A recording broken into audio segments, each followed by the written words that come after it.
au CEPROC, Centre européen des professions culinaires. Nous sommes aujourd'hui en compagnie de Christophe Breton. Bonjour. Qui va nous apprendre à cuisiner la potée normande, recette régionale aujourd'hui. Il nous faut quoi pour cuisiner cette potée normande, Christophe? À la base, il nous faut de la poitrine demi-sel que l'on trouve chez notre charcutier traiteur, ainsi qu'un jambonneau avant de porc, un saucisson à cuire, de l'andouille, un beau chou vert et tous les légumes qui caractérisent la potée, les pommes de terre, les carottes, un peu de laurier et de thym.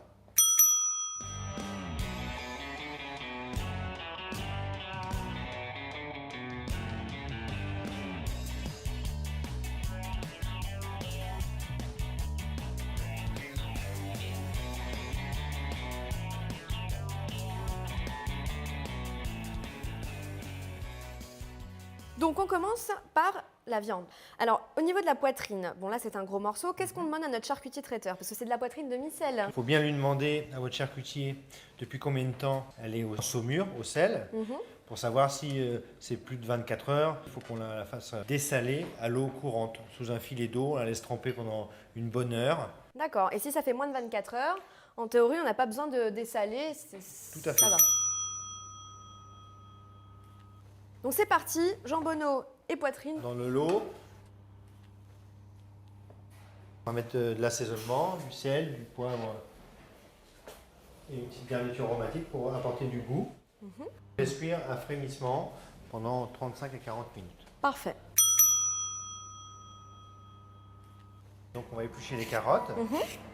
On taillera après en sifflet. Et les pommes de terre, vous pouvez très bien les éplucher. Ou alors, si vous avez un petit peu le coup de main, vous pouvez vous entraîner chez vous, vous pouvez les tourner. Vous voyez, faire une forme, un peu un ballon de rugby. D'accord. Voilà. Les puristes diront qu'il vous faut 7 faces. Voilà. On va les mettre dans l'eau fraîche. Donc on les conserve. Voilà. On va éplucher maintenant notre oignon. Là, on a découpé les légumes. Où en est-on de notre poitrine et de notre jambonneau? Donc après le temps de cuisson, voilà, il me paraît très bien, il est cuit. On va le débarrasser. La poitrine aussi. Voilà. Est-ce qu'on enlève quand même Voilà, les on petites vérifie feuilles de bien que l'extérieur? Les feuilles extérieures, Parce qu'elles peuvent être abîmées. c'est souvent ça, voilà. On va enlever le plus gros Voilà. morceau. Voilà, comme ceci. Donc on l'incise en 4 pour que la cuisson, pour que l'eau... Se répartisse bien partout dans le chou. À moitié du chou. Et Voilà. on coupe pas tout. Hein. Faire une étoile, non, non. On écarte un petit peu. Voilà, qui se tienne bien. Voilà. Soit bien immergé. Voilà, on va compter 5 minutes. On va commencer à couper les carottes en sifflet. Tout à fait. On va faire des beaux biseaux. Voilà, c'est ce qu'on appelle le taillage en sifflet. Ok. C'est plus joli aussi, ça va être plus élégant avec les pommes de terre tournées. Donc l'oignon, on va le couper en deux dans le sens de la moitié pour garder cette belle surface là.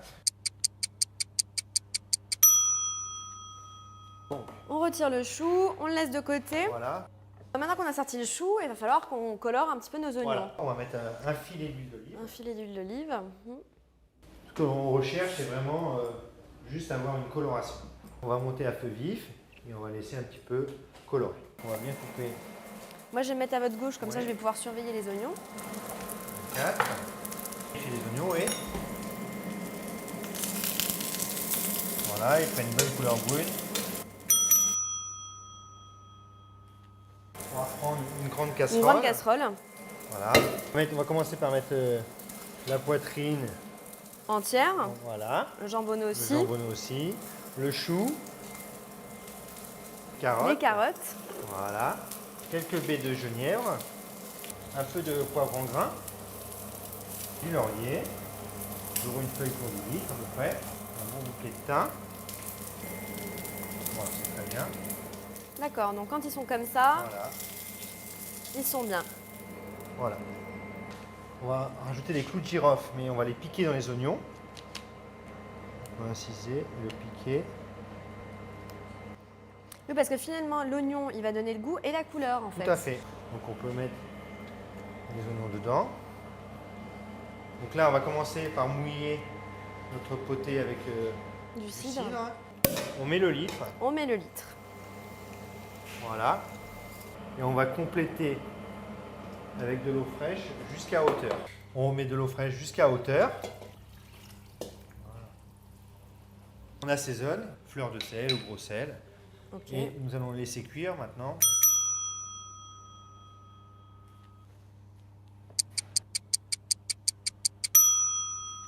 Donc après une demi-heure de cuisson, qu'est-ce qu'on fait? On va y intégrer l'andouille et le saucisson? L'andouille, le saucisson à cuire et les pommes de terre. Le saucisson, on va le mettre entier. Ah, on le met entier, Et d'accord. l'andouille, on va... En tranches. Voilà.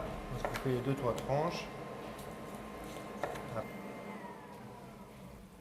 Voilà, On fait attention à ne pas se brûler. tout à fait. Que tout cuise bien ensemble. Voilà. Les pommes de terre. On va laisser cuire. Et on laisse cuire le tout encore une demi-heure. Voilà.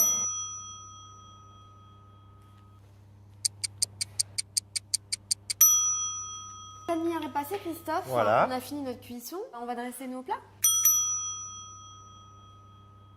Donc ça y est, on a tout sorti. Voilà. Donc la poitrine, le jambonneau, les choux, les carottes, les pommes de terre, un oignon et la saucisse. Voilà. On va commencer à dresser. Il nous faut une assiette bien creuse pour avoir du bouillon abondamment et bien chaud. D'accord. Donc là, on a pris la partie intérieure du chou. Il ne faut pas que Ouais. ce soit trop abondant non plus Voilà. pour une personne. On incorpore une tranche de Poitrine. de poitrine. Avec les petites carottes. Le saucisson à cuire. On a découpé en tranches aussi. Voilà. Un morceau du jambonneau, Le jambonneau et... Voilà. l'andouille Beau morceau d'andouille. et les pommes de terre. Les petites pommes de terre. Donc un bon bouillon. Encore bien chaud. On rajoutera un petit peu de beurre de Normandie sur tous les légumes. Un peu de fleur de sel. Un petit peu de thym. Pour la décoration. Et on a terminé le dressage de notre potée normande. Voilà. Vous pouvez également servir la potée normande en version apéritif dînatoire ou cocktail, en verrine ou en petit bocal. Vous trouverez cette recette sur notre site www.charcutier-traiteur au pluriel.com. Merci beaucoup Christophe pour cette recette régionale. De rien. Et encore toutes mes félicitations pour ces 100 ans d'existence, la charcuterie Breton Traiteur à Deauville. 4 générations de savoir-faire. Et on espère que ça continue encore pour des générations Bien et des sûr, générations. Tout à fait. Merci beaucoup et à bientôt. À bientôt, merci.